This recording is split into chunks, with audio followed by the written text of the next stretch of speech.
मैं आपका साथी पत्रकार पोपटलाल। चलिए शुरू करते हैं आज की बड़ी खबरें। हरियाणा सीएम की शपथ 12 अक्टूबर को थी, अचानक कार्यक्रम टाला। हरियाणा के नए सीएम के तौर पर नायब सैनी 12 अक्टूबर को शपथ लेने वाले थे।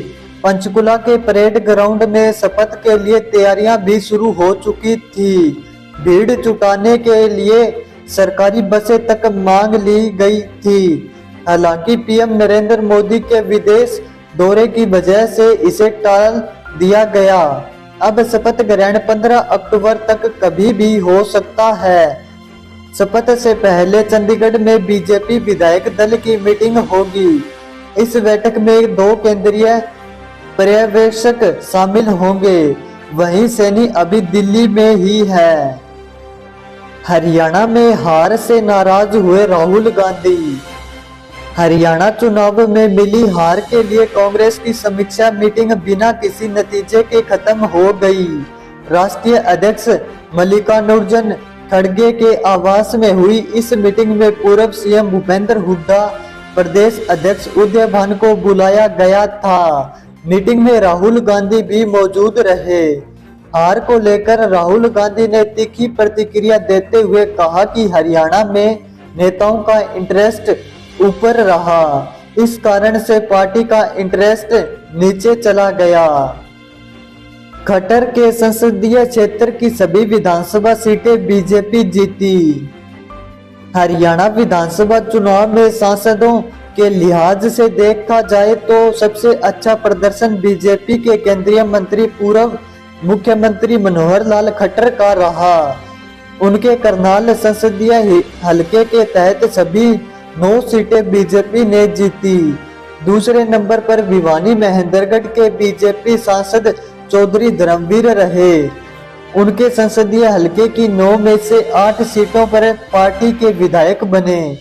तीसरे नंबर पर रोहतक के कांग्रेसी सांसद दीपेंद्र सिंह हुड्डा और फरीदाबाद के बीजेपी सांसद कंवर पाल गुर्जर रहे। हरियाणा के 5 जिलों में बीजेपी का खाता नहीं खुला। हरियाणा विधानसभा चुनाव में बीजेपी ने भले ही बम्पर जीत हासिल की, लेकिन वह हरियाणा के 5 जिलों में अपना खाता भी नहीं खोल पाई। इन जिलों में नूंह, सिरसा, झज्जर, रोहतक और फतेहाबाद शामिल है। अगर बेल्ट के हिसाब से देखें तो ये जिले बागड़, देसवाल और नूंह बेल्ट में आते हैं। इन जिलों में कुल 19 विधानसभा सीटें हैं। वहीं कांग्रेस ने जाटलैंड और बागड़ बेल्ट को जीता। बागड़ ऐसी बेल्ट है जहां कांग्रेस का प्रदर्शन पिछली बार से बेहतर रहा। पार्टी को बागड़ बेल्ट से अतिरिक्त 6 सीटों का फायदा हुआ है। इस बेल्ट में जाट मतदाता सबसे ज्यादा है। कांग्रेस प्रत्याशी वीरेंद्र सिंह राठौर ने किया खुलासा। हरियाणा विधानसभा में हार के बाद कांग्रेस की आंतरिक फूट और गुटबाजी की परतें धीरे धीरे खुलने लगी। घरौंडा से कांग्रेस के प्रत्याशी वीरेंद्र राठौर ने अपनी हार का ठीकरा ईवीएम काउंटिंग में धांधली और कांग्रेस के ही 3 नेताओं पर फोड़ा। राठौर ने यहां तक कह दिया कि पूर्व विधायक नरेंद्र सागवान, कांग्रेस नेता भूपी लाठर और कांग्रेस नेता रघुवीर संधू ने बीजेपी का साथ दिया और घरौंडा में कांग्रेस को हराने की साजिश रची। हिसार में धान खरीद न होने पर बिफरे किसान। हरियाणा के हिसार जिले के उकलाना की नई अनाज मंडी में धान खरीद न होने से आज किसान बिखर पड़े और इकट्ठा होकर अनाज मंडी में विरोध प्रदर्शन किया तथा उसके बाद मार्केट सचिव को ज्ञापन सौंपा।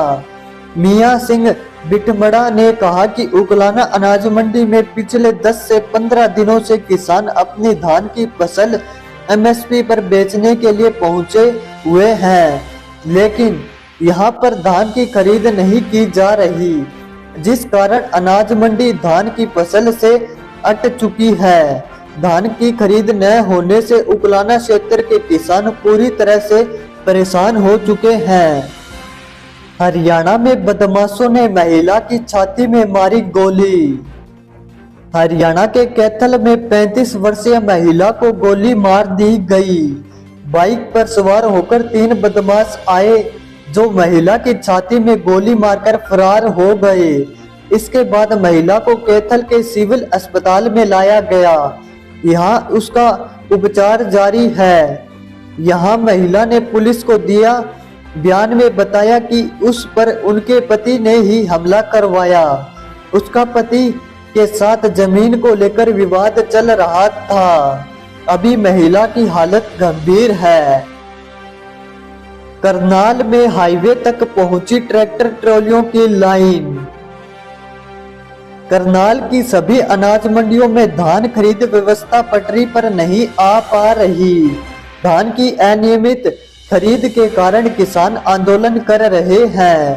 उनकी फसल मंडियों में खराब हो रही है। उन्हें औने पौने दामों पर बेचनी पड़ रही है। धान की खरीद न होने के कारण मंडियों में धान खरीदने की जगह नहीं है। मंडी गेट के बाहर धान से भरी ट्रैक्टर ट्रॉलियों की लाइन लगी हुई है। हरियाणा में स्कूलों की टाइमिंग बदली। हरियाणा में स्कूलों की टाइमिंग में बदलाव किया गया। शिक्षा विभाग की ओर से इसके ऑर्डर सभी स्कूलों के लिए जारी कर दिए। ऑर्डर में लिखा है कि हरियाणा सरकार ने दुर्गा अष्टमी के अवसर पर 11 अक्टूबर को प्रदेश के सभी विद्यालयों के समय में बदलाव किया गया। इस दिन विद्यालय सुबह 10 बजे से दोपहर 2:30 बजे तक होगा। डबल शिफ्ट वाले स्कूलों में दूसरी शिफ्ट का समय अन्य दिनों की भांति समान रहेगा। उसमें कोई बदलाव नहीं किया गया। सेंसेक्स में 400 अंक से ज्यादा की तेजी। सेंसेक्स में 400 अंक से ज्यादा की तेजी के साथ 81,880 के स्तर पर कारोबार कर रहा है। निफ्टी में भी 100 अंक की तेजी है। ये 25,110 के स्तर पर कारोबार कर रहा है। सेंसेक्स के 30 शेयरों में से 26 में तेजी और 4 में गिरावट रही। निफ्टी के 50 शेयरों में से 44 में तेजी और 6 में गिरावट रही। एनएसई के सभी सेक्टरल इंडेक्स तेजी के साथ कारोबार कर रहे हैं।